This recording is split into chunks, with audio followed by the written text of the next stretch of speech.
the past 2 decades. But that doesn't change our shared goals and our commitment to seeing them through. It only makes it more urgent for us to take decisive action and take it together. That's why over the next 3 years, working in close cooperation with the United States Congress, we plan to commit $55 billion in Africa to advance the priorities we share and to support the Agenda 2063. That number represents a comprehensive commitment from the United States to invest in Africa's people, Africa's infrastructure, Africa's agriculture, Africa's health system, Africa's security, and more. In our view, our new shared vision statement lays out a forward-looking foundation for the 21st century partnership between Africa and the United States. We want to work with you on these issues that matter most to our people's lives, and we're looking to increase our collaboration in every area, from rural communities to urban centers to cyberspace to outer space. In addition to our investments, we're also committed to helping African countries assess the financing you need to build sustainable and inclusive economies. We're leading a global effort to pursue equitable arrangements for global creditors to provide debt relief so nations can prioritize their people, not backbreaking debt payments. And I'm asking the Congress for the authority to lend $21 billion to the International Monetary Fund to provide access to necessary financing for low and middle income countries that are so difficult to come by now, and so will help Africa's recovery efforts and support projects that build resilience against future crises. As we engage with your countries, the United States will always lead with our values: provide access to necessary financing for low and rule of law, commitment to human rights, responsible government, middle income, part of our DNA. That doesn't mean we always get everything right. We surely don't. And the work of democracy is never finished or never guaranteed. It's about consistent and constant self-improvement. But that's why democracy is the best tool we have to address the wide range of challenges we all face. And that belief is shared by Africans and Americans alike.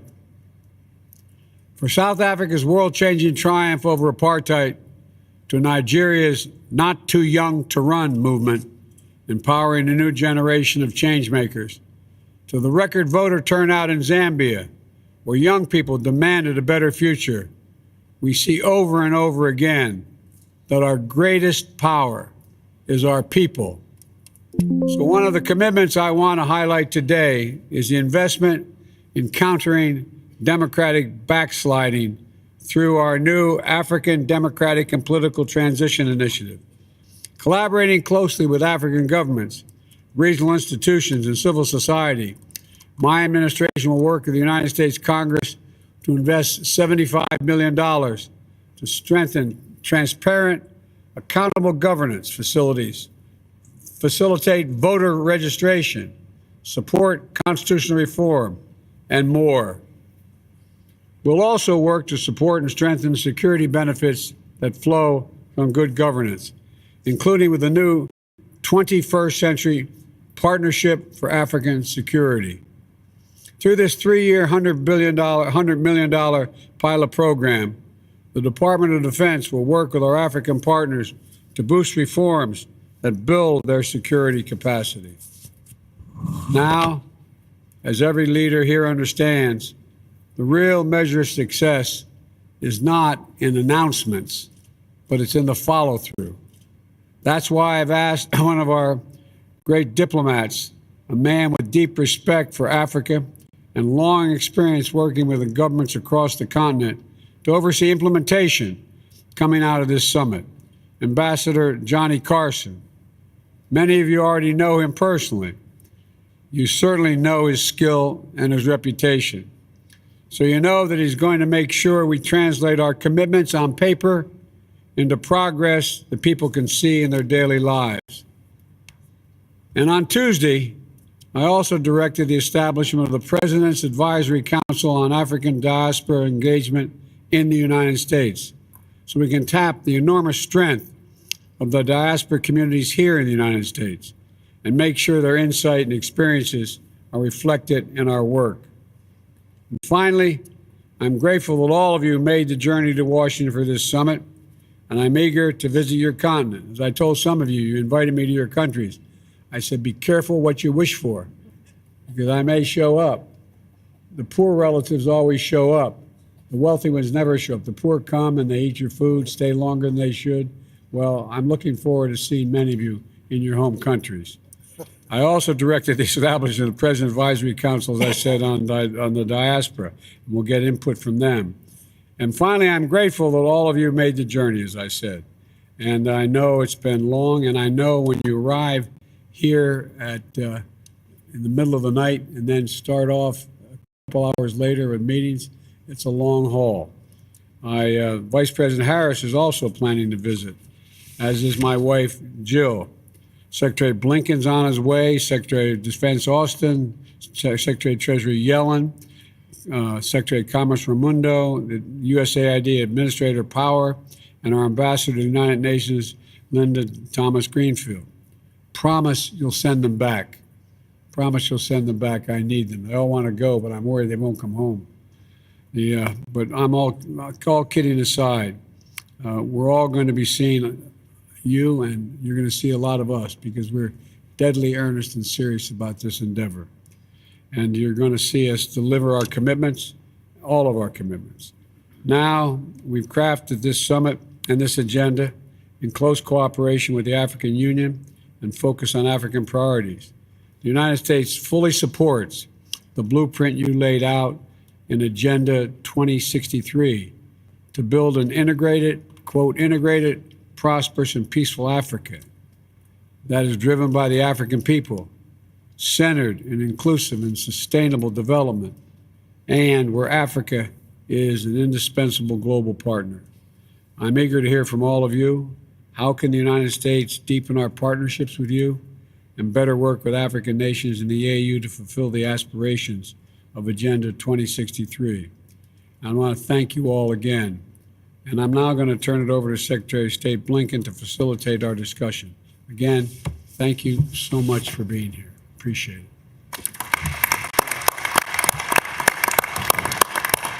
Well, Mr. President, thank you very, very much. And let me just add my own sincere and warm welcome to all of you today. This is the last day of the summit. We've had a multiplicity of events, meetings, conversations. But I think this is the first time everyone is actually around the same table. And I got to say, looking at this, if a photograph is worth 1,000 words, well, we've got probably 10,000 words here. It's a very powerful photograph to see. To start things off, we very much welcome getting the African perspective, starting with the President of Senegal, the Chairperson of the African Union, President Macky Sall. Monsieur le Président, micro est à vous. Merci beaucoup, Monsieur le Secrétaire d'État, Monsieur le Président. Thank you very much, Mr. President Joseph Biden, Mr. Secretary of State, dear hostess, dear colleagues, heads of state, ladies and gentlemen, ministers.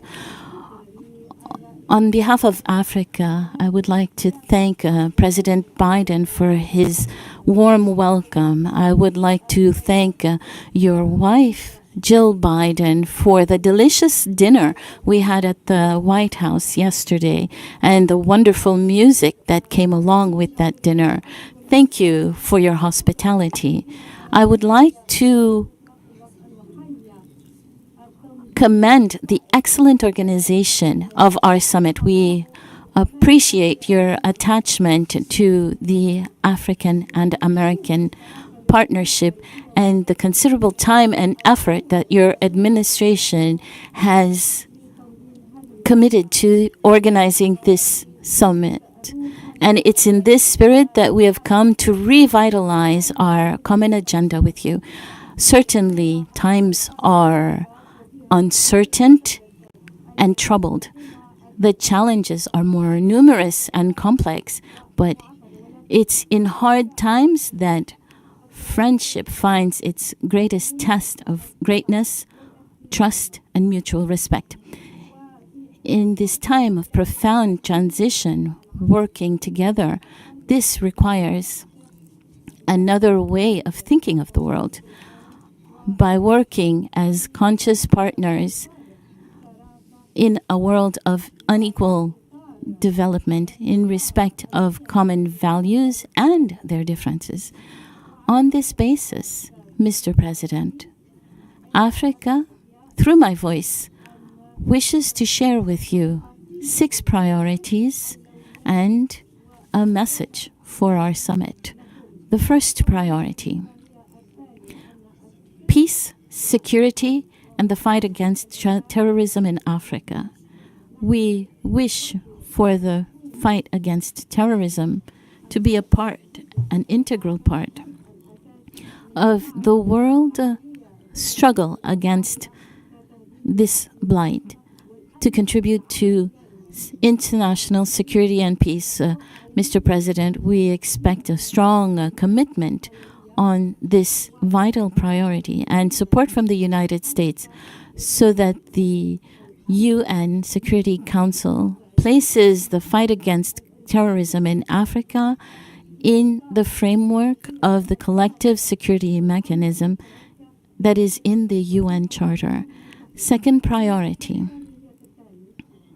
Before speaking about the second priority, on behalf of all the colleagues, I would like to commend President Biden on the intention to place Africa as a permanent representation in the G20. We need to applaud that initiative.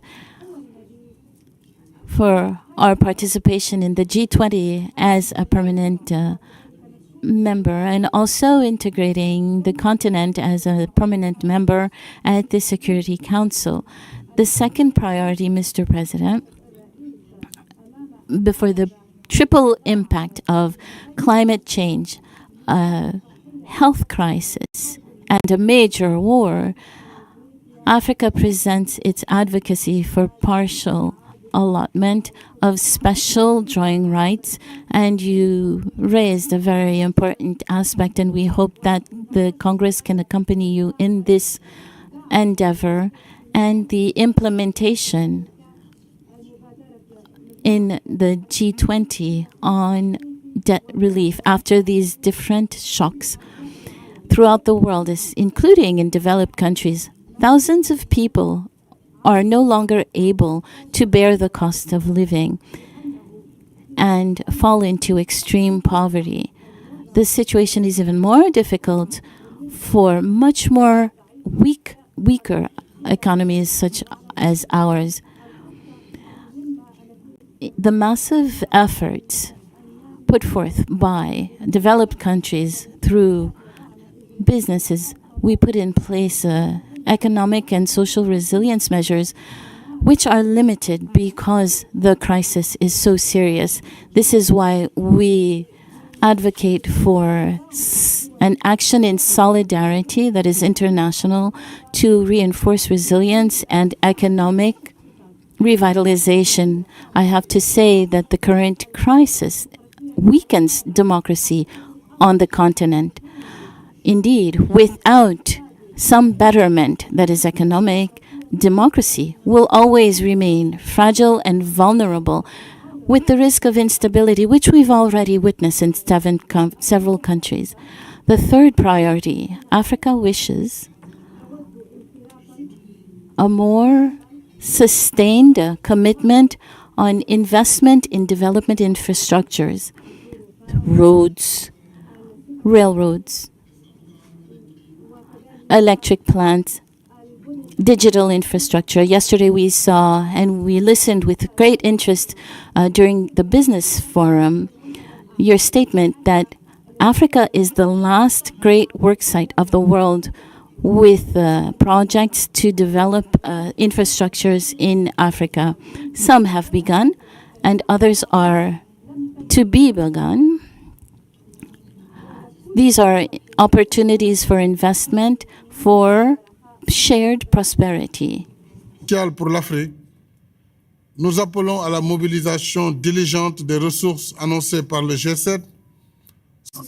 We ask for the mobilization of sources launched by the G7 for the world infrastructure and for investment to support the implementation of infrastructure in Africa. Obviously, it's not about just about mobilizing the public sector, although it does need to be involved, but funds need to be invested in Africa to invest and to obtain private investments. The priority, Mr. President, is that Africa is subject to the pollution, the plight of pollution, and we want a solid development in carbon, which is resilient to the climate change. I remind you that according to the estimates made by GIEC, Africa needs $86 million per year by 2030 to fund these needs to adapt. Since financial commitments in order to convene to fund the commitment, Africa's governments will continue to resort to debts to finance their green projects and their mixed energy strategies. But Africa asks for an equitable green transition to satisfy its industrialization needs and at a competitive cost, and to ensure the universal access to electricity in more than 600 million families who still don't have electricity. This is a responsibility that we African leaders could give up on, but we need to use our available resources in the field of energy transition. This fifth priority, Africa would like to work with the United States to win the war against hunger. We salute your country and your support to financing funds in the context of the World Bank for food production. In the media, Africa would like urgent measures to be taken to facilitate the access to the markets of fertilizers. In the long term, we want to work with the United States, above all, to improve production in Africa, including by making massive investments in the diversification of the value chains and infrastructure.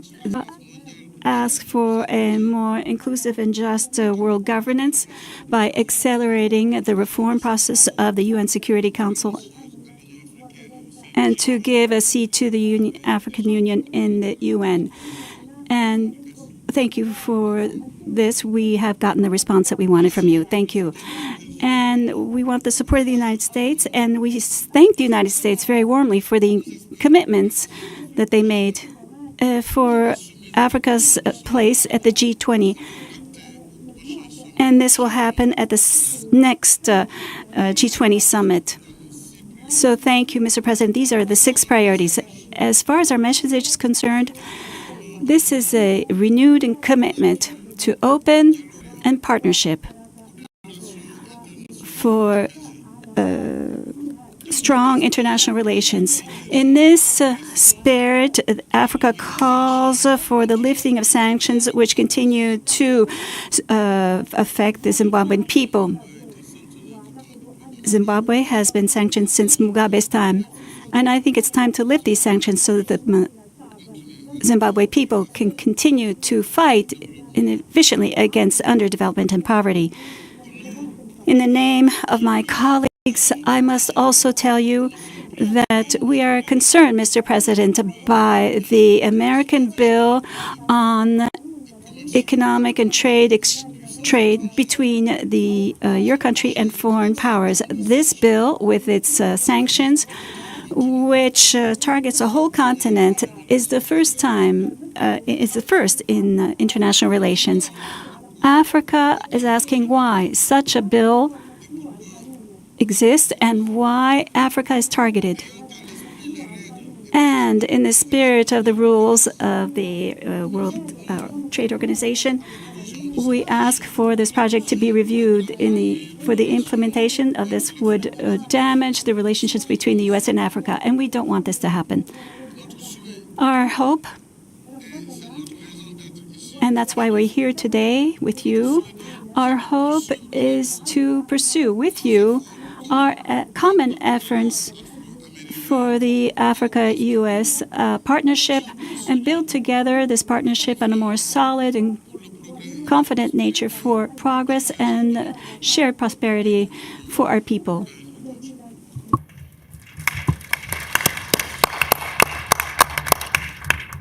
Merci beaucoup, Monsieur le Président. Thank you, Mr. President. To the chairperson of the African Union Commission, Chairperson Moussa Faki Mohamed. Merci, Monsieur le Secrétaire d'État, Excellence. Thank you, Mr. Secretary of State, Your Excellency, Mr. President. We salute the President of the Senegal, Macky Sall. And facilities offered for the success of this summit. Notre rencontre d'aujourd'hui. Our meeting today is historical for many reasons. All the aspirations which were undertaken with the help of the President Macky Sall are part of the Agenda 2063 converge upon our goals, which concern peace, integration, inclusive development, good governance, democracy, and human rights. This was a result of a collective intellectual effort of men and women who, in Africa, politicians, university experts, civil society, and the private sector. The Agenda 2063 is a concentration of both doctrines and programs for Africa for the next 50 years since it was implemented in 2013. To ensure its success in its objective, Africa is counting on its own efforts, on its own genius, and is committed to a solution provided by Africa itself. It counts on the solidarity of its friends and respect and mutual advantageous results. In this perspective of solidarity, we say sincerely to all of our partners that we prefer concrete action rather than intentions of goodwill. We know that seeking practical solutions is agreed upon by our American partner. And this is our wish, and the most ardent wish, is that the partnership with the United States will give us the financial needs that we need in order for it become a real lever for the fulfillment of these goals for the Agenda 2063. It will be this partnership that will be significant for our people. Thank you very much.